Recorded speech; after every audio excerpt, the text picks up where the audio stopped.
So we're talking to a panel today on counterterrorism and crowded space. There's a series of experts that we have joining us today. And we're going to be asking them, what are we doing about counterterrorism and crowded spaces now in the lockdown? And especially, what are our expectations for the future, given the pandemic and all the other challenges that we're facing across the world?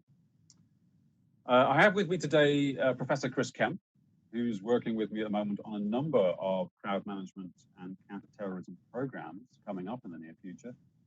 Chris, how are things for you today? And how come we're here talking about crowded spaces when we're social distancing? Yeah, it's interesting, isn't it? I mean, hi everybody. Hope everybody's okay. Good to see you all here.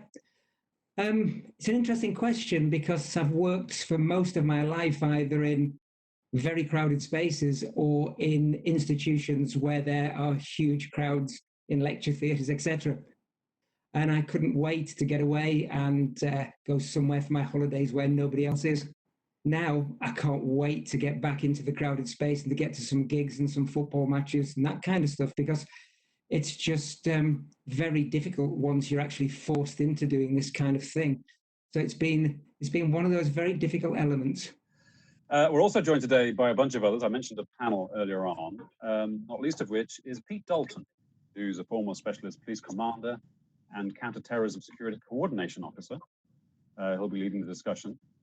And Pete will be leading the discussion with Pascal Villot from the Paleo Festival in Switzerland, which I'm sure you've all heard of. John Mckee, who's a serving counterterrorism officer.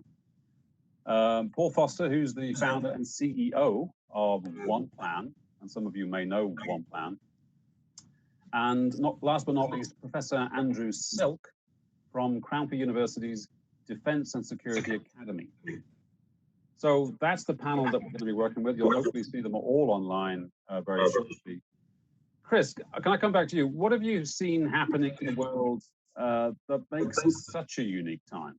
Well, I think if you go back a few years, we were very, very much concentrated just on crowded space as an entity, ingress, egress, circulation around, movement in and out of various areas. But as time moved on, counterterrorism and cybersecurity become kind of the hottest topics in event and crowded space planning. For many others, just as important, but just because of the lack of knowledge about these two, and also because of their near cult or mythical status in the risk mentality of organizations, they've kind of become the two elements that people find hard to understand and to find solutions to.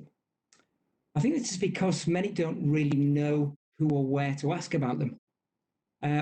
When people, Pascal or I, work on projects together, the tabletop's focusing on counterterrorism. The amount of ignorance about the most basic of elements is clearly seen. It's not because people are ignorant, but because people have a need reassurance and help in an area which is difficult sometimes to penetrate because it's so alien to event operators. I think also combined with this, as humans, we tend to focus on the good that people do and helping people to have a great time, not just in making their approach time in the venue and their venue egress and departure from these special places a bit of a chore, and some mind-numbingly difficult and frightening elements take place. I think today we'll be focusing on how to change this mindset and on answering some of the questions which are hard for those in the event industry to come to terms with, because they're not the experts. We also hope that put people's mind at rest by dispelling some of the many, many risks which already exist. Before we start, I'd just like the panel to introduce themselves. And I'd like to start with Pete. So I'm Pete Dalton. Until about 8 days ago, I was a specialist operational commander in the UK Police Service. I've been involved in major ceremonial, state, sporting, terrorism, crime events. I've been a specialist firearms commander, public order commander, and heavily involved in operations. My last post, I was head of a department responsible for all aspects of protected security in regard to protected personnel such as royal family members and protected diplomats. I'm a member of the Counterterrorism Security Coordination community, more of that to follow by John. I see there's a number of colleagues online. And all through my service, really, I have had a passionate interest in command level training and education. So I've been involved both internationally and nationally in the police service, but more recently with Interpol and the National Centre for Spectator Sport Safety and Security in the US, developing command training for commanders for large sporting events.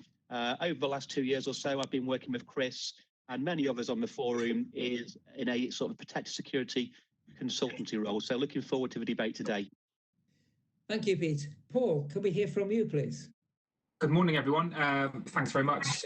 Good to be here with many friends and colleagues across the industry.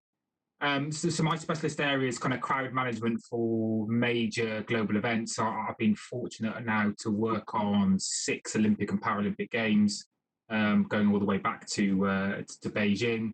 I'm kind of in an advisory capacity, looking at crowd flow modelling, demand analysis, so how many people are arriving and departing from venues, and taking on board lots of the kind of cultural elements of that, and how people move during major global events. And then moving into developing crowd management plans and providing operational support actually during those Olympic Games. There are 6 Olympic Games, 2 Commonwealth Games, so Glasgow and Gold Coast. I'm currently the crowd management advisor for Qatar 2022 FIFA Football World Cup, and recently developed the concept of operations for their out-of-venue crowd movement. Obviously a very challenging space where a football World Cup model is generally across a whole country, whilst in Qatar we've got 8 venues all in one city together, so some pretty unique challenges there.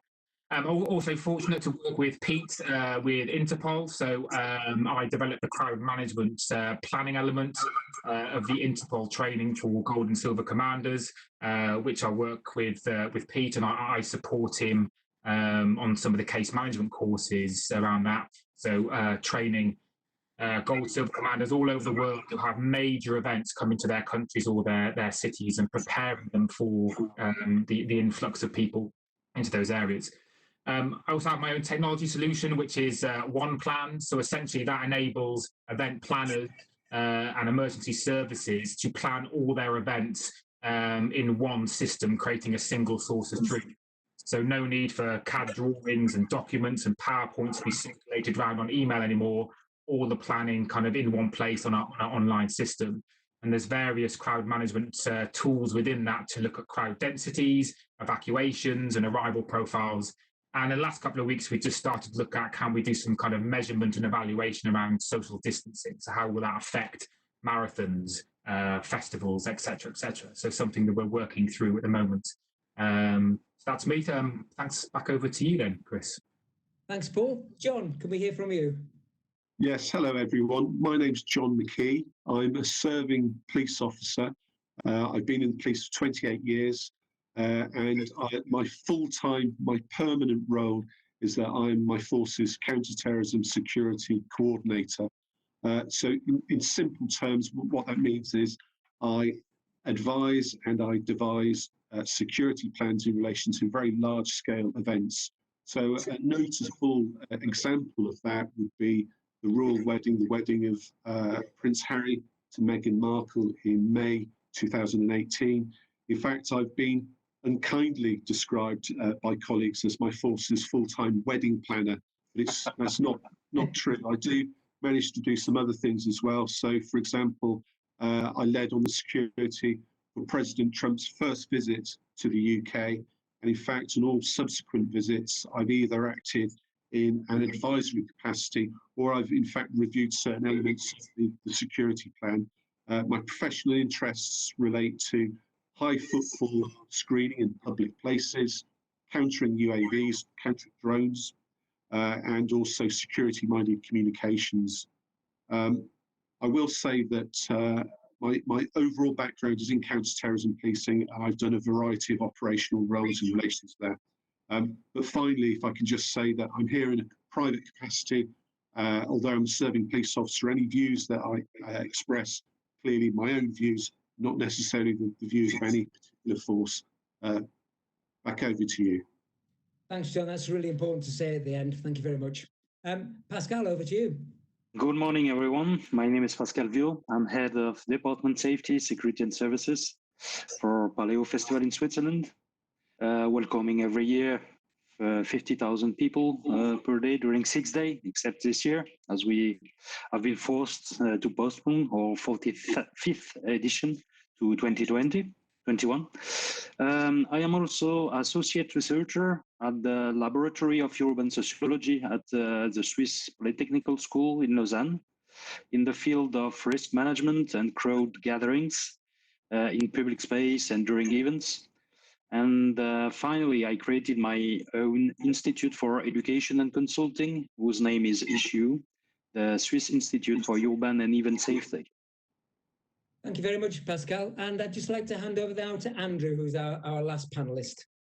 My name is Andrew Silk. I am a professor of terrorism risk and resilience at the Cranfield Forensic Institute, which is part of Cranfield University. My background is very much on research on terrorism and counterterrorism, and we're involved in a range of projects looking at different topics there. We also work closely with Pool Re, an organization some of you will be familiar with. Pool Re are responsible for terrorism risk reinsurance in the UK and are heavily involved in a whole range of mitigation measures to try and reduce the risk and impact of terrorism for the UK. And I'm looking forward to talking and contributing to today's session. I'm sure you'll agree we've got an absolutely brilliant panel today, so let's get on with this and let's get some questions out. But all of the questions that we pose today will be directed firstly to Pete Dalton, who will give his take on the question and then bring in one of the other panelists to give a similar or alternative view. In this way, we'll get the best out of the session. So firstly, Pete, when working on crowded space in the public realm, or for that matter in counterterrorism, one of many definitions of what constitutes an event. In your eyes, how do you view the term event given its wide and varied connotations? Well, I think the depth and breadth of people on the chat today shows that we really cut across from one end the major international sporting tournaments such as the Olympics or the World Cup, the work that Paul's engaged in with myself in Qatar, for example, all the way across the music industry, sporting events, cultural events, crowding events. I tend to see it like this. It can be any event that's generally been planned for through a planning team, and the commonality will be the crowd. When we start to talk about counterterrorism and protected security and crowd management, clearly we're talking about some different considerations. So with regard to crowded space and crowded events in general, the counterterrorism context would start if you are in an iconic location, if you've got an international or a national well-known event, if there's going to be a large crowd that is predictable. More so, actually, which is interesting, away from stadiums. So when we teach our courses abroad, very often the commanders lock into the stadium. And today you're going to hear us talk about concepts of operations and geography that's far wider. So public realm spaces where there's a lack of a defined perimeter, lack of existing security, anything that meets that criteria, really. And if you follow the news, I'm sure we're going to discuss many cases today. So it's a diverse and broad range. One of the people I like talking to regarding laser security in public realm is Pascal from Switzerland. So I'll bring Pascal in here now. He's done lots of research in this area, and I'm sure he can share some ideas too. Thank you, Pete. As a starting point, I think we need to be clear and honest. Despite all preventive measures, we definitely can't prevent everything everywhere. So, because there is a gap between our capacities and resources, and the risk, which is potentially everywhere at any time, not only during events or festivals, but in public spaces, in transport, and with any gathering of people.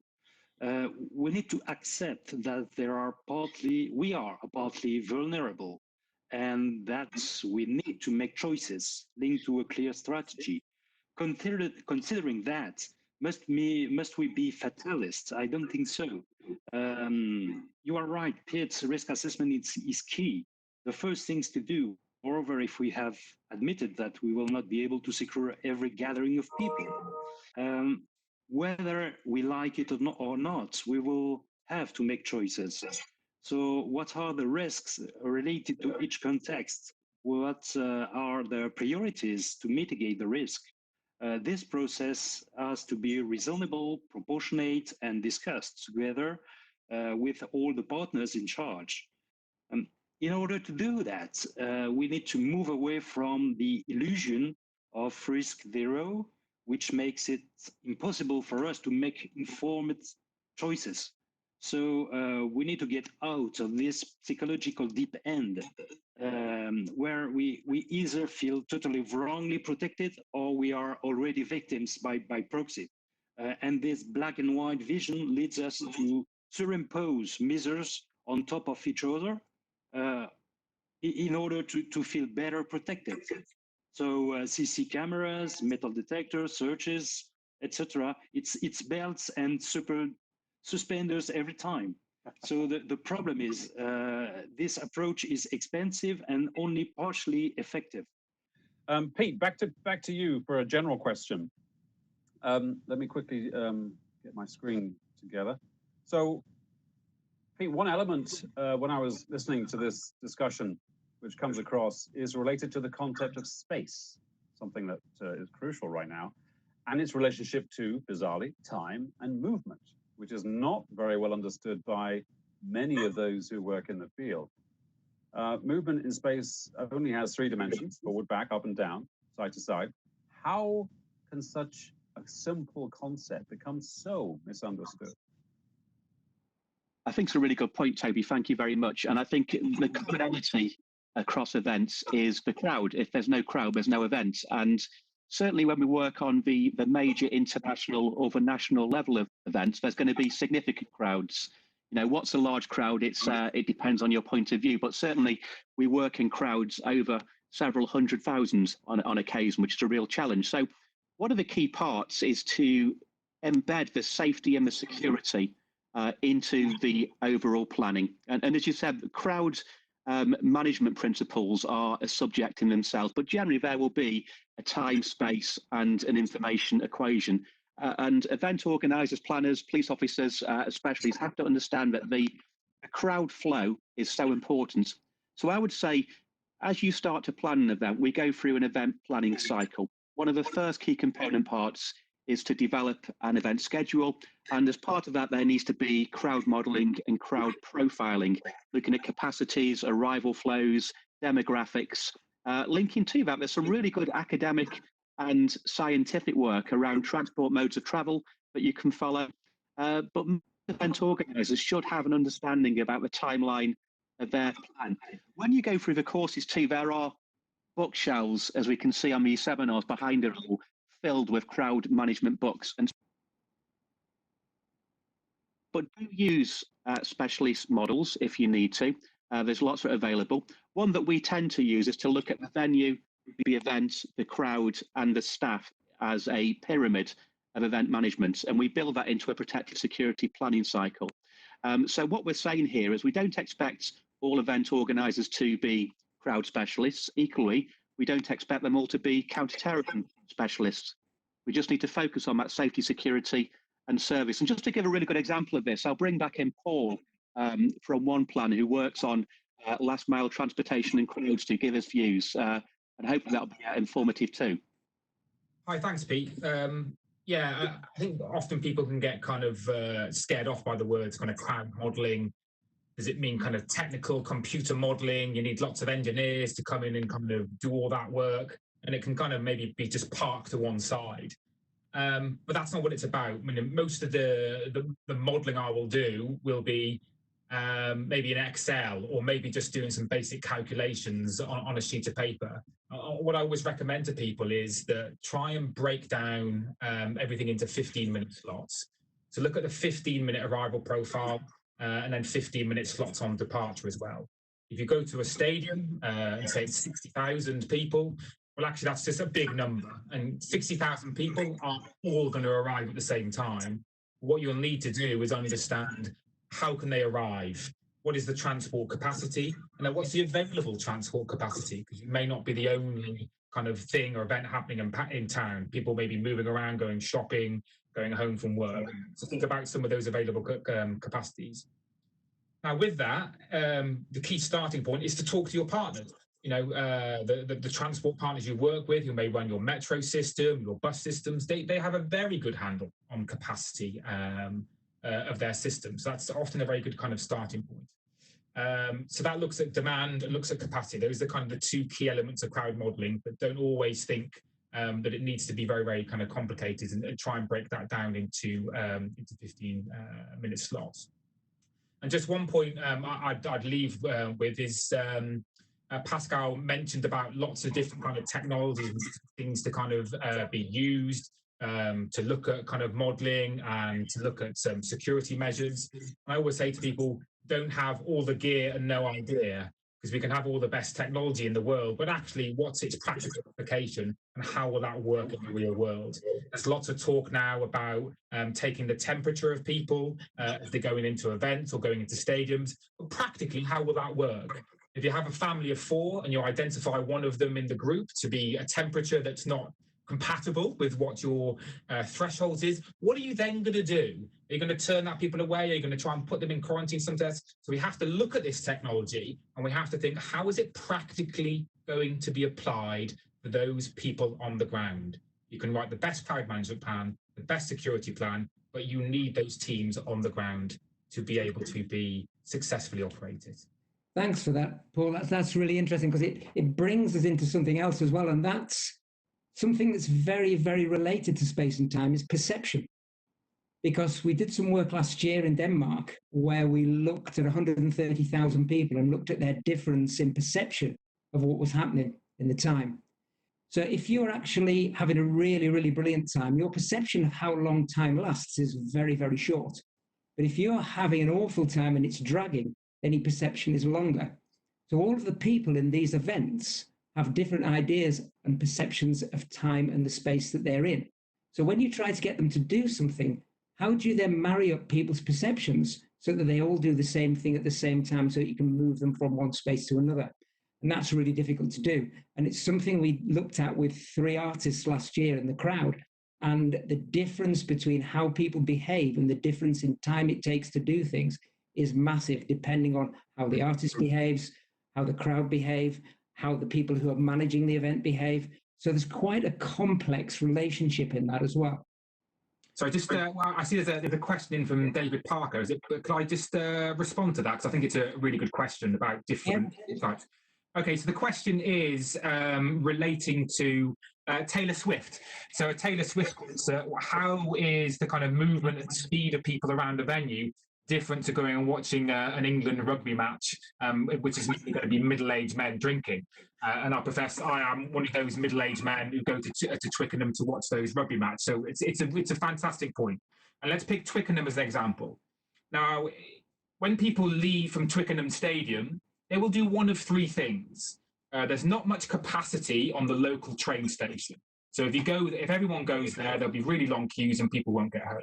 But people know that venue who go there, or they're going with someone who's been there before. So you'll stay in the stadium and drink till a little bit later. You'll go to a local pub, or you'll leave the game early to get to the train station. So that's how you flatten out that profile. There's not a big peak at the end. However, for a Taylor Swift concert, it could be lots of teenagers going there for the very first time. They may not be going on the train. Their parents might be dropping them off in the car. So where are they parking? How are they getting there? The profile of the arrival and departure is very, very different. And the time of that event is also different. It may be in the evening as opposed to 3 o'clock in the afternoon. So you need to take that into consideration when you're thinking about what is the maximum kind of capacity and what information are you giving to those people going to Taylor Swift concert? How are you providing information about how they get there and how they get back? And maybe even ask them questions. Ask them how they will arrive and ask them how they intend to depart. Take a small sample and that will help you to adjust some of your profiles. Sorry, Chris, I just thought it'd be a good question to answer. That's okay. We better move on because we've got quite a bit to cover. So, Pete, when you focus on an event from the viewpoint of counter-terrorism or protective security, what are the key elements which stick out that you think need addressing? We have the chance today to focus on these elements as it's the perfect time to review how we put events on. Yeah, no, that's absolutely fine. One of the key things is picking on the points there, and to answer Carol Brooks in Manchester's question, it's really important that we integrate fully safety, i.e. health and safety, security, i.e. crime and counter-terrorism, and service. Those 3 S's, safety, security and service, you'll hear me talk about a number of times today, and I'll come to the legal reason why that's important shortly. Another question there was from Becky regarding how do we layer space, and that's really important too, and I'll start to cover that with this answer. The first thing we need to do is to develop a counter-terrorism protective security concept of operations. What I mean by that is having a command structure, a planning process, command protocols, MOUs, call them what you will, that highlight how each agency, each event management team, each command team is going to look at safety, security and service. Multi-agency is a key feature, incident command and event management. So when we say event management, that is normally the private professional security sector. Incident command tends to be when the law enforcement agencies take over part or all of the operations. Another key concept, we'll talk about layers of space today repeatedly, but space and time. Time in terms of many event organizers we talk to will recognize the event schedule for their event. You know, a football match, it starts generally in the UK in the afternoon. Turnstiles open 90 minutes before. Final whistle, the crowd leaves. That's quite straightforward, but many events take place either over days, extended periods, or even weeks for a major tournament. So making sure the timeline of both your safety plan and your security plan extends well before and long after. And John Mckee and I will discuss this later on in this discussion today. With regard to the measures that we use, it's really important when we focus on these issues that we don't just look at a single option.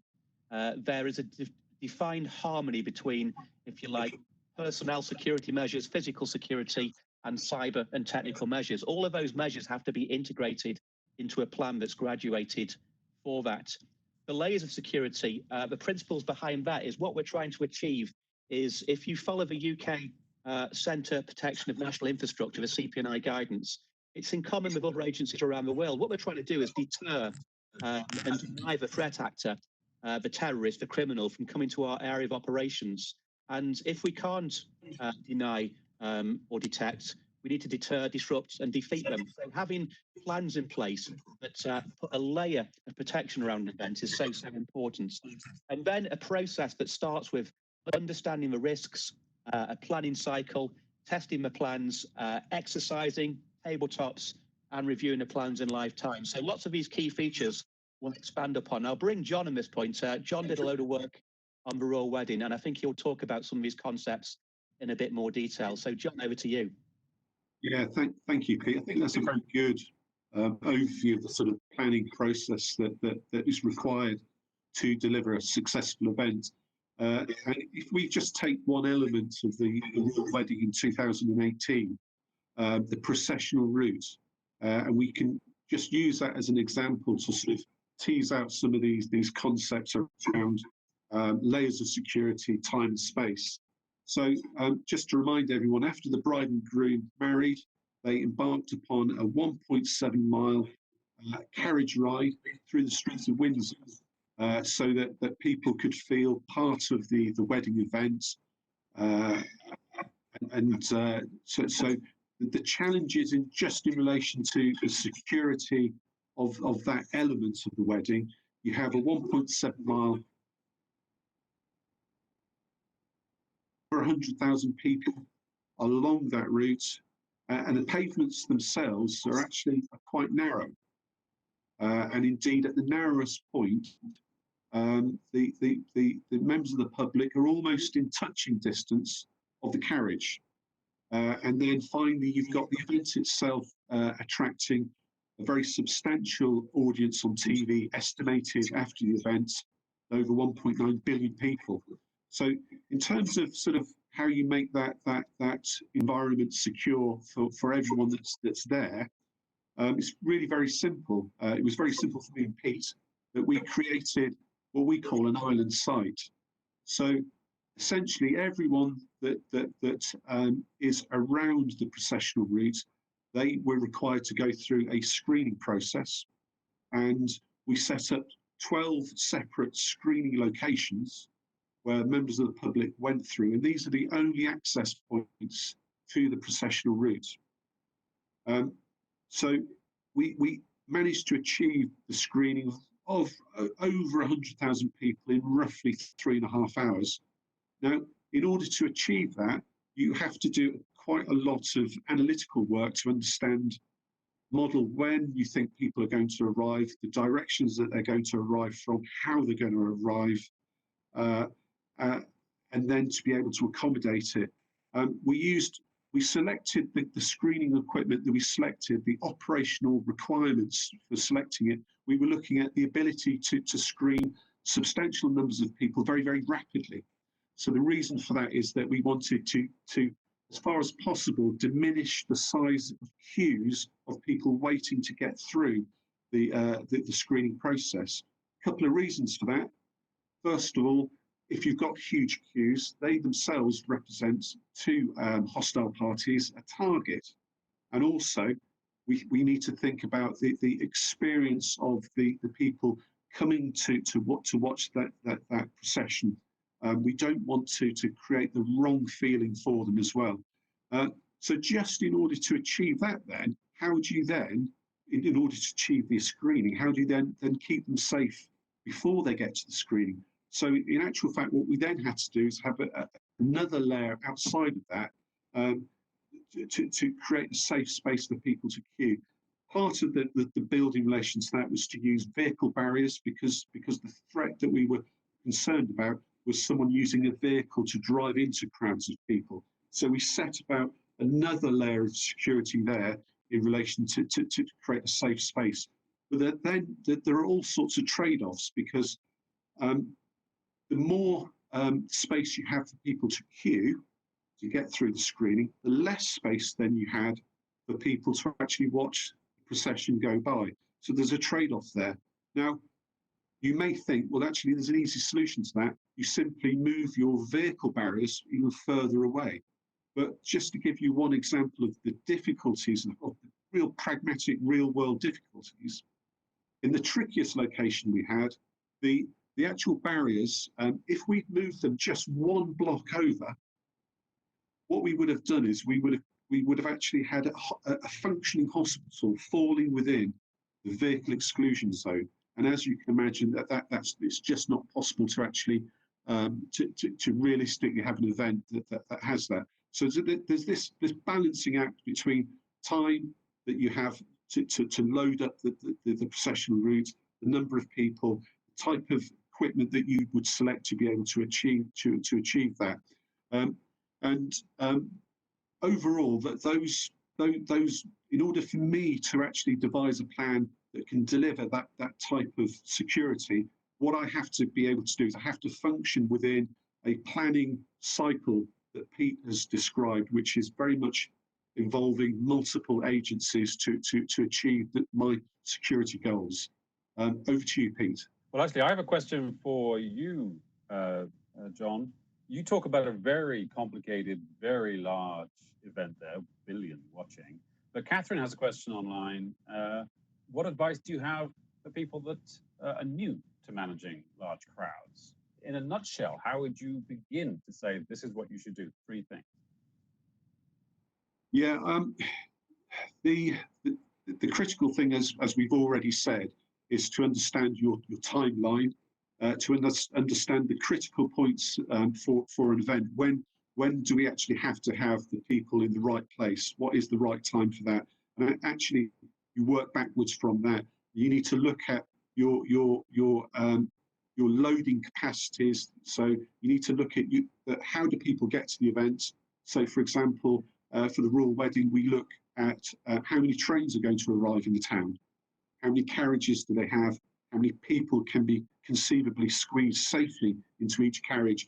And then you can look at the timetable of the train arrivals, and you can actually start to map out the number of people, if you like, in waves that are going to start arriving. You can make some planning assumptions on the overall size of the crowd.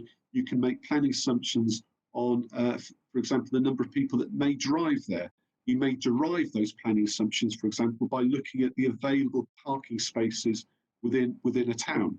Once you reach your saturation point, there isn't anywhere else to park. So you can actually work backwards, if you like, from all these things intelligently and come up with some good assumptions about the number of people, the time frames that they're going to be arriving in, how they're going to do that. John, thank you very much indeed. Pete, I'm going to come back to you now for another question, and do please keep your questions coming online. So Pete, we're all desperate to get out of lockdown. What advice would you give on what you see to be the main threats going forward when we reconvene after the lockdown? How will our planning be different in the new world? Okay, thanks, Toby. Just to bring in Catherine again. Catherine, Nick makes a good point. Depending on which country you come from, you will have counter-terrorism professionals. In the UK, we have counter-terrorism security advisors and counter-terrorism security coordinators from the police service. But it's important to get the relevant advice as part of your team when you're doing that. But back to your question, Toby, just to give a bit of a threat overview, and as part of a response, I'll bring in Professor Andrew Silk at the end. But if we go back and just take a quick whistle-stop tour of the threats to events and of terrorism over recent years, going back to, I guess, 2014, we saw a definite uptick in Islamic extremist-inspired terrorism. September 2014 being really relevant because one of their key clerics pronounced that foreign fighters should no longer seek to attend Syria or Iraq, but to mount attacks back in their home countries and to avoid those travel bans where there was successful law enforcement activity. That led to a catalogue of attacks. It's not possible to list them all here, but I'll go through some of the key timelines. If we jump forward from 2014 into January 2015, in Paris, we had Charlie Hebdo, a terrorist attack using automatic firearms at a newspaper. That led into a nationwide manhunt and a Jewish supermarket hostage-taking scenario, and a manhunt and shooting of the two subjects from Charlie Hebdo. So complex international level dimensions to that. Later on the same year, a seminal moment in both major international sporting event and public space terrorism. So we all remember November the 13th, 2015, the Stade de Paris attack, where there was a game between Germany and France. Suicide bombers attended and tried to penetrate security measures. Thankfully, could not get through the middle security checks. They detonated themselves. But that moved quickly on to active shooters in the centre of Paris and finished up in the Bataclan Theatre, so a music event. And again, that led to an international manhunt involving multiple jurisdictions for quite a long period of time. We go to July 2016, an iconic day for our French colleagues, Bastille Day. We take a trip down to Nice on the south coast of France on Bastille Day, a large planned, I guess you would say, a celebratory key date in their culture. A vehicle as a weapon attack by a single attacker drove along the Rue d'Anglais, killed 89 people and wounded 400 more. And to this date, that's the most horrific vehicle attack that we've seen. That showed an uptick in vehicle as a weapon type attacks. If we look to December 2016 in Berlin, the Christmas market, and at that point, we started to look really closely at how we could protect public space. So in the UK, I would work around the Windsor Guard Change, which is an iconic location. And we started to look at temporary measures and hostile vehicle mitigation. And then we moved to the UK, of course, in March 2017, Westminster Bridge. On May the 22nd, Manchester Arena. We'll talk in more detail about that later on. We then had Finsbury Park Mosque, which was an extreme right-wing plot. London Bridge on the 3rd of June, which was also the day of the European Cup final in Cardiff. That attack actually had been displaced from another location onto London Bridge. And again, we'll discuss that issue later on today. Stepping outside the UK, August, any Spanish colleagues here? Barcelona, La Ramblas, a vehicle attack, vehicles being taken over again, and a manhunt. That attack had originally sought to target a music festival. The night before the Barcelona attack, the threat actors blew themselves up in a village in the mountains whilst trying to construct a vehicle-borne IED. So they changed their attack plan to the next day. And then the last attack of that year in the UK was Parsons Green, an improvised explosive device. Thankfully failed to initiate properly, but even then 30 people were injured. New York that year on Halloween, Melbourne in Australia, Sri Lanka last year on Easter in a church, and then back to the UK last November, Fishmongers Court, a edge weapon attack, and Streatham High Street. What that talks to is low complexity, low sophistication attack. Vehicles as a weapon, a vehicle being driven into a crowd is very likely. Edge weapons in the UK, so knives, it's harder to acquire a firearm over on this side of the water, but in Europe, the firearms acquisition is slightly easier. And then explosive devices, they are probably at the moment the most likely attack that you will see, and layers and combinations of those, such as London Bridge, where you have a vehicle drive into a crowd, subjects jump out with edge weapons, on London Bridge specifically, and in numerous cases this year, there were fake suicide devices, and then continue their attack. And certainly if they come from an Islamic extremism genre, they seek to, if you like, kill, proclaim and die is their mantra. So they'll mount an attack, they want to broadcast their attack, and they want to seek martyrdom as part of that attack. That translates into a threat environment that's in common around the world. And an important point I'd like to make here is it's very unusual to have a specific event where you've got specific counterterrorism intelligence. I can think of less than a handful in all of my service. So event organizers, you have to go on threat analysis, and you can get that from a relative large amount of open source information and your public and government agencies. And Andrew will talk about this very eloquently in a second. And already we've mentioned Paul Ree, but there's many other providers. In the UK, just to summarize, the attack in general terms was changed from severe. That means an attack is highly likely on November the 4th last year. And we've been at severe, which is our second highest level for, well, since 2014, with the exception of we've moved to critical, which is our highest level during 2017. It dropped to substantial in November, and shortly afterwards there was an attack on Fishmongers Court and one in Streatham. So there's always a danger to all of us about complacency. The national threat levels in general terms are set on national strategic threat, and it's based on government knowledge of intelligence, it's based on capability and intent of terrorists, and then finally immediacy of threat. That is totally different than a bespoke threat to your own individual events, where you need to have a highly developed threat analysis capability and a process of flexible but scalable risk assessment for your event. And I'll bring in Andrew at this point to talk about some of the locations and some of the sites you can go to help develop your knowledge of the threat environment. So Andrew, if you could help out here, it'd be great. Looking at the threat that we're generally facing right now, Pete's right, the number one threat, I think, for most developed economies is still coming from Islamist-inspired terrorism, whether that is group-based or lone actor type.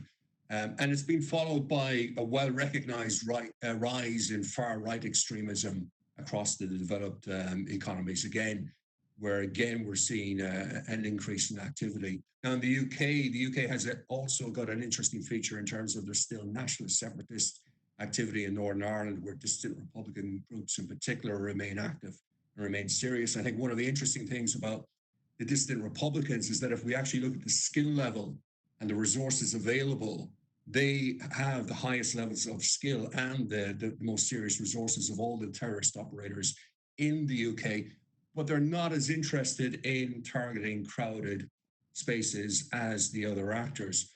And this, I think the other question which we've touched on is the critical issue of displacement.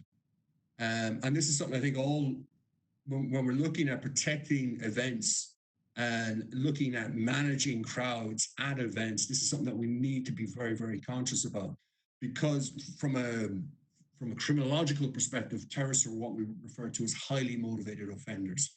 And those of you from a police background will know that when you're dealing with highly motivated offenders, they're very difficult to deter entirely. And if you prevent them from carrying out an attack at one location, displacement to another location or displacement to other means is very, very likely. And we're seeing this in terms of the terrorist threat, certainly in Europe over the last 10 years, where the attacks are shifting in terms of methodology. Now, in terms of protecting a particular location or event, one of the consequences of this is that if you improve your security, and if your security is meeting high standards and the event is well protected, it may be incredibly difficult for terrorists to actually carry out an attack within the protected zone. But what we see in many attacks over the last 10, 20 years is that rather than attack the heavily protected area, you get an attack outside of the protected zone. It's displaced. So it's not enough to feel that, well, the stadium is secure and the immediate environment around the stadium is secure and is well protected. You also need to think about the access routes in where the protection is less evident and has less of an impact. And we certainly see this if we look at something like the air transport industry, where progressively security is tightened the closer and closer you get to the planes. But the further away you get from that, the more vulnerability there is. And we're seeing more attacks outside of the heavily protected areas. This also has a consequence if, for example, you're at a location and a nearby location has ramped up their security and is now introducing new measures and is now basically raising their game, because then that means that displacement onto your side becomes more of a risk. And this is something that we need to be aware of in terms of planning. It's not enough to just look at your own house and what's happening there. You also need to be paying attention to what's happening in the environment around you. Thank you very much for that, Andrew. There is a question about Martin's Law just come up, but that will come up shortly, so we'll leave that for now, but we will go into that shortly. Pete, the complexities of crowd profiling often makes non-specific gatherings very, very difficult to manage. Sometimes you can get well-managed delivery from sofa and back to sofa, but for all of these events, there are different layers of complexity, including security, crowd management, counter-terrorism, and many others. How does this model operate on a kind of generic basis? On a generic basis, we have to have layers of security. And in a few questions' time, we'll talk about the governance for that. But you have to have, if you take the venue, whether that's a football stadium or a music arena or your city centre, that's going to be your most protected area. But you have to look at the foot approach routes and to have at least really 3 levels of security. That's both in terms of geographic security, but also online presence. So the sofa to seat and back again analogy talks about a spectator, a fan, who goes online and buys a ticket to an event. Now, in 99% plus cases, that person's going to be lawfully looking forward to going to a fantastic event. That gives security planning and safety planning an opportunity in terms of identification of the spectators, crowd profiling, and indeed, if you're traveling to a major international tournament, a requirement to put 2 forms of identification in there.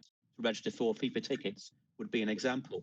So looking at the crowd journey from their home address to a host city to a host venue and back again is very, very important, both in terms of security and safety. And throughout those layers, we need to have a wide array of, in police terms, tactical options. They will be both personnel deployments, physical deployments, and technical measures. And just to bring in a point from Dave Parker, he talks about behavioural detection officers. I've mentioned already the need to counter the terrorist threat actors' ability to plan. Now, terrorist attacks in the vast majority of cases don't happen quickly. There's a planning cycle, albeit that planning cycle has reduced over recent years as we've moved towards low complexity attacks. But in any case, there's a terrorist attack cycle. They will generally seek to find target information about a location. They will go online and do online reconnaissance, and you'd be amazed at what you can find online about your own events, but that's another topic for another day. They'll then look to conduct physical hostile reconnaissance. They'll come to your location. They'll seek to gather information on your venue, the vulnerabilities, and take it away to develop attack plans. They'll do their plan, deliver an attack, and then exploit it using the media. We have to get inside that attack planning. And one of the ways we can do that is through a strategy that deploys behavioural detection officers as part of a wider range of options. UK officers will be aware perhaps of Project Servitor, which is the police service's response to take control of that space. And by deploying behavioural detection officers alongside security-minded communications and as part of a multi-agency plan, we can have a massive, massive impact on denying terrorists the opportunity to come to your area of operations. If we can't deny them, we're going to detect and deter, but then through a graduated use of options, we can respond and mitigate their attacks. So disrupting hostile reconnaissance, very, very important. That's a course in itself, so I won't go into too much detail. And then we've gone through many times today, integrated planning, common recognized information pictures, sharing a threat and vulnerability assessment, daring to share between the private security industry and law enforcement agencies. And again, the vast majority of events, there is no specific intelligence. So it's within our gift to share information. And then bringing that through a concept of operations that looks about the safety, security and service, and to focus on key geographical areas of operations, but also functional areas, and bring those together into an overall process. And again, Pascal was given a great briefing at the start of this seminar, so I'll bring Pascal in again just to underline some of those points. Yeah, thank you, Pete. As we can see, unfortunately, terrorist attack methodology will continue to evolve, and we must evolve with them. It is important to accept our vulnerability and not to delude ourselves on the effectiveness of the system and structure that we have come to rely on. I think we stay focused on the last chain of event or major attack and still stop from thinking of all the other possibility of attack. And terrorism history shows us that the attack have always been a response to security strategy that are in place. So globally, I would say we need to find solutions to mitigate the specific terrorism risk that are useful in normal situation. We need to integrate and to normalize the risk in our current activities. For example, train teams to suspicious behavior detection can be useful for many reasons, not only to look at potential terrorists. The same with suspicious objects, for example. In 2017, my festival, Paleo and Roskilde, won the Health and Safety Innovation Award together for a very simple but clever idea. We integrated hostile vehicles mitigation system in the urban space by using massive pods with trees inside. This is very basic, but it looks completely different from a concrete block. And it is integrated into an environment as a decoration structure to provide in the same time a quiet and safe atmosphere. And by the way, this helps us to regulate the speed of vehicles during the build-up, and that helps to prevent accidents. So I think we need to think about really deeply about our strategies.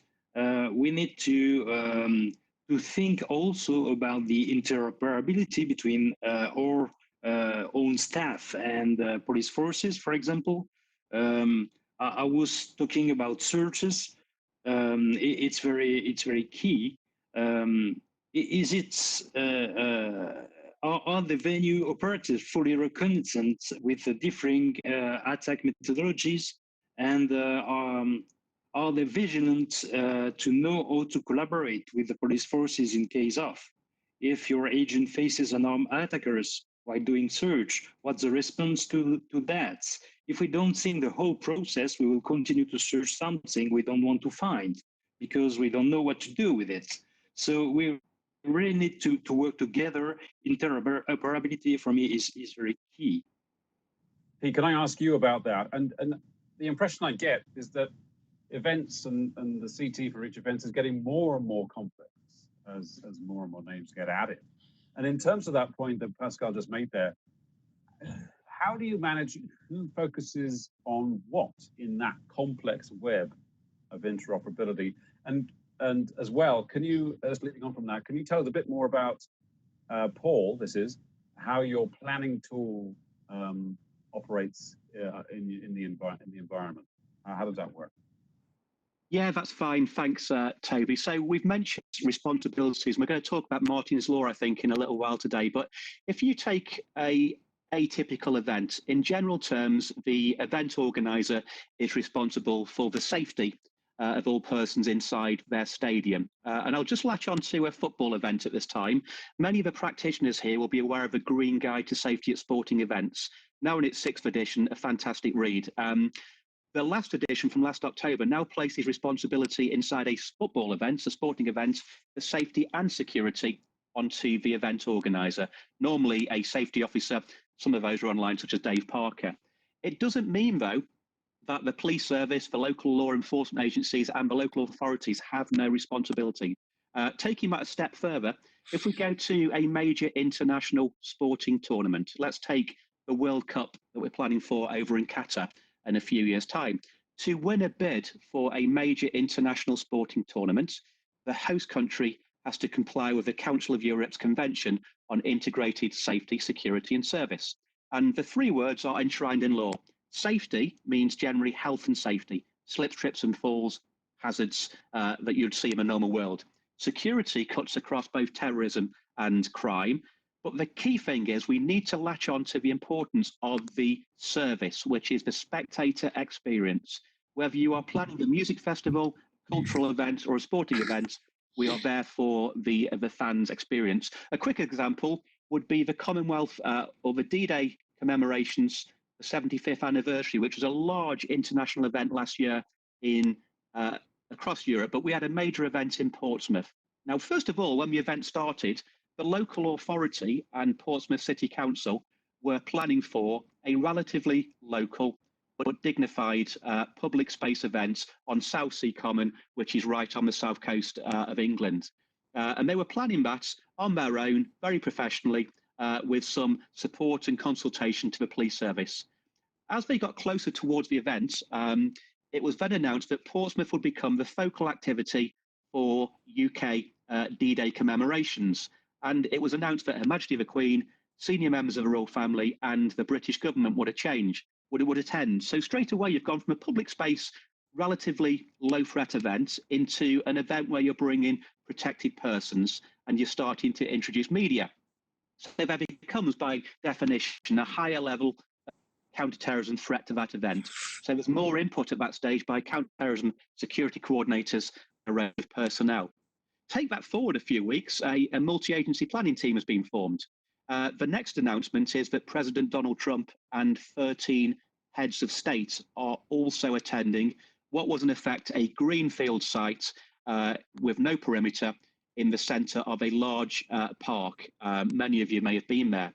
So the challenge straight away is to implement an integrated layered security concept. And John's mentioned the point. The actual arena where the event was taking place, where the heads of state, the Queen and President Trump, and more important than anything, the 2,500 D-Day veterans, that had to become an island site with perimeter access controls and all the personnel, physical and technical measures. But alongside that, the local authority still had to deliver a 60,000 crowd planned public event literally on the other side of the security fence. So that was probably the most complex and fast-paced, challenging planning process that we've been through. But it highlighted the need for multi-agency planning and integration. And one of the things you've mentioned there was the need to share plans, which can be done, and the need to share maps. If you go back to follow your military history, Napoleon said that battles were always fought on the crease of a map.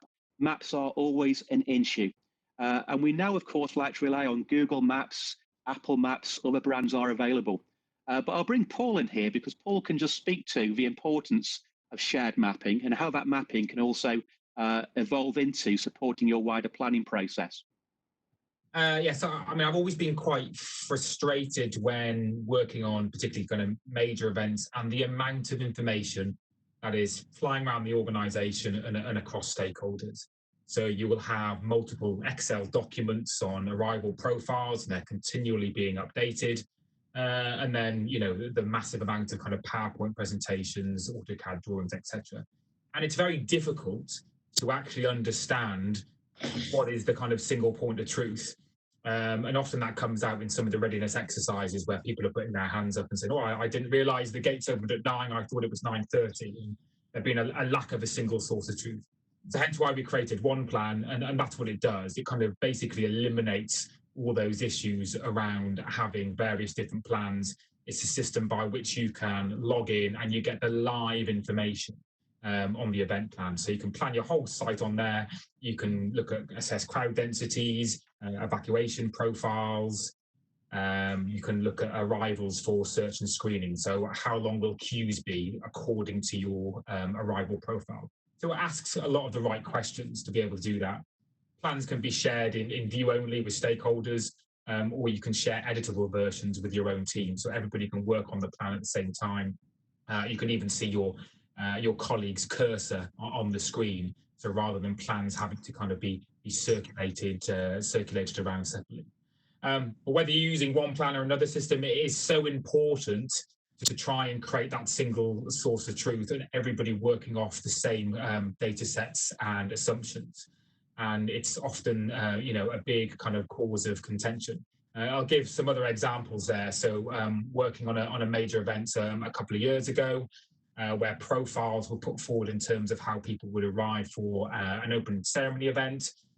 And then to save on cost, the contract was written for the stewarding and security company to be as tight as possible to when that event would start.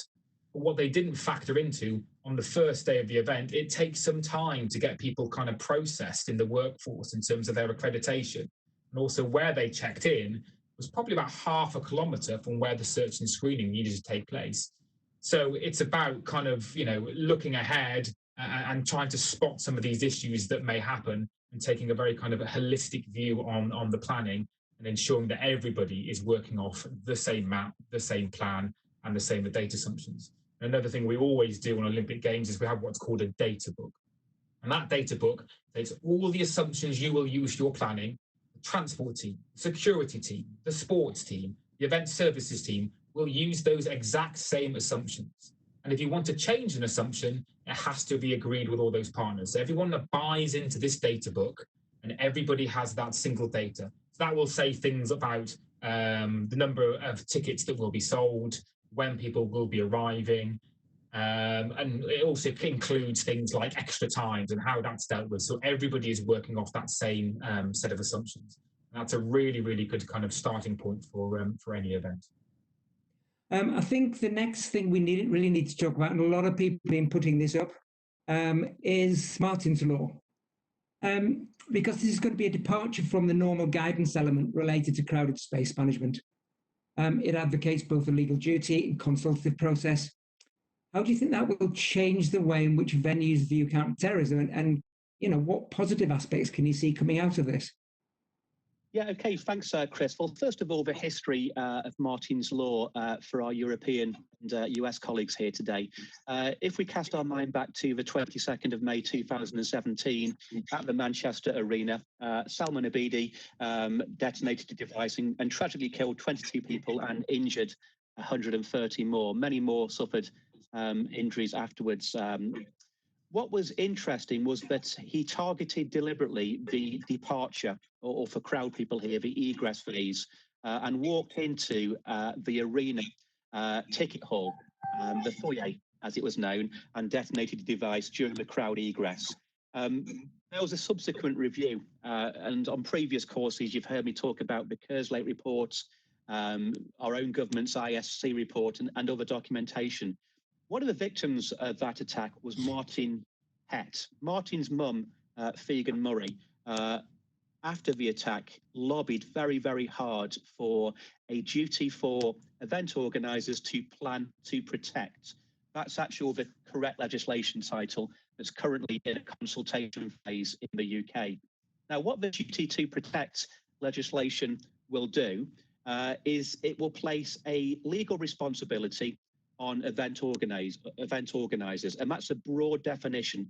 It's sporting, it's cultural, it's music, it's town halls, it's any event. And what the people will need to do by law is they will have to show really 5 things. The first thing they need to do is to show that they've consulted with and received consultation from relevant security professionals. So in the UK, that will be generally the police service. That consultation, though, would include a wide partnership, a multi-agency reach for stakeholders. The second thing they will do is they need to consider a threat and vulnerability assessment, a risk assessment for their event that relates to terrorism. So not just focusing on safety, but focusing specifically on terrorism. They need to make sure that they've got key staff and personnel who've received relevant training, and there's so much training products out there available. And with those trained staff, ideally, that they've developed a counter-terrorism plan that sits alongside and supports and underpins their wider event management plan. And then testing and exercising of those plans. On first sight, that may seem quite arduous, but actually I would suggest that the vast majority, if not everybody on this conference call today, are doing that in any case, because we know we've got a duty of care and we want to protect our spectators. What it also means, though, is we're not going to move towards airport-style security for every single event. It very much focuses on bespoke individual threat assessments, and it talks about a flexible, scalable, and a proportionate response. Now, for a large number, if not the vast majority of events, what you ordinarily do under your event management plan may well suffice. So it may well be that you just move into a quality assurance phase, some testing and exercising, and seek professional help. If you are a major international event, of course, you're going to have higher levels of security. There's a really good video on this on YouTube, and it's down at the O2 with one of the people we work with, Paul Williams, as the security director down there, talking to James Brokenshaw, the security minister. And it talks through the law, it gives an intro, and it gives that message probably far more eloquently than I can. I'll bring John in here as well, because obviously John is still a full-time professional. John, just in short, what would you say are going to be the key implications for the police service regarding Martin's Law? Yeah, for me, I think in simple terms, what event organisers and owners of publicly accessible spaces will need to do is they're just going to have to adopt a formal process that allows them to assess vulnerability and mitigate accordingly. But no different in some respects to how that they deal with crowd safety, health and safety, food safety, fire safety, anything really in relation to the events or locations that they manage. I think for myself, I think that there's three broad areas of understanding that owners of these locations are going to have to achieve. So those, for me, the three areas are, first of all, around understanding the threat picture. Now, that's not something you can do once only, because as we've already discussed, the evolving nature of the threat and the evolving nature of methodologies that are used. But there are a number of organisations out there that can provide that information. CPNI and MI5 websites are very, very good. We've mentioned Bill Ray as well. There are also private companies that will provide that threat information for a fee, and others that will do it pro bono. The second area of understanding that I think that needs to be achieved is selecting and having a vulnerability assessment method. And there are many methods that are available out there, either commercially or methodologies that you can access via open sources. And then thirdly, I think it's just applying proportionate risk mitigation. And there's a huge amount of information about risk mitigation tactics that are out there. The number one place to go to in the UK is the CPNI website, the Centre for the Protection of National Infrastructure. Their colleagues in America are called CISA, so that's the Cyber Security and Infrastructure Security Agency, part of the Department of Homeland Security. They're a very, very good website as well in terms of tactics. Another one that I use is Royal Canadian Mounted Police. Now, I do this is my day job, and I'm quite happy to say that I look at all these websites across the world because no one has a monopoly on good ideas. Pete. John, thank you very much indeed. That was a refreshing conclusion there. We are running out of time. We have overrun from the hour that we promised you, but we are very keen to stay in touch with you. I'm going to bring some of the questions to a halt here and just wrap up. So, Chris, in terms of what you've heard here and some of the tricky questions but urgent issues that you've found, what are your concluding comments in terms of where we should be now and in the future for crowded spaces and counter-terrorism? I think what we've learned today is, well, one real big lesson that we've learned is that we could spend 4 or 5 sessions on this because it's such a big area. I think that when you get people together like this in a room and you see the different layers and the different levels, different elements that are put together, that it's a very complex situation. Interoperability is massively important, and you can see from lots of the texts that are coming through and also from a lot of what's being said working together to defeat this is really important. And new things are happening all the time, updating, communication, all those sort of things are really important to make sure that everyone knows what's happening, what everyone knows about the intelligence that's coming through, that we can prepare well enough in advance. One of the things that I've been looking at a lot recently is time, because when you look at some of the work that's been done on time in Italy and looking at how long the present lasts for 3 seconds. So in reality, if you don't plan very well, you've only got 3 seconds to make a decision in the present that will then impact on your future. So it's obvious that the best area to develop and must be really focused on is the planning phase, because by planning, then you have the chance to make decisions and good decisions and have your contingency plans and emergency plans up to date. Of course, the biggest difficulty with that is there's two things. An emergency has an outcome, but actually a crisis doesn't, and there's no recipe book for a crisis. So those are the biggest issues that we have to deal with. And that's why everybody working together, sharing information and developing elements is really, really key. Chris, thank you. I'm trying to put a positive spin on this because some of this stuff is really very heavy. The positive, I suppose, is that we'll come out of this crisis and we'll get back to big events, and they'll be managed by professional people that we've had on this chat today. So thank you very much indeed for the panel members, Andrew especially. We didn't come around to you quite what we thought, but there'll be some more, hopefully, opportunities to do that one. Paul, thank you for talking about One Plan.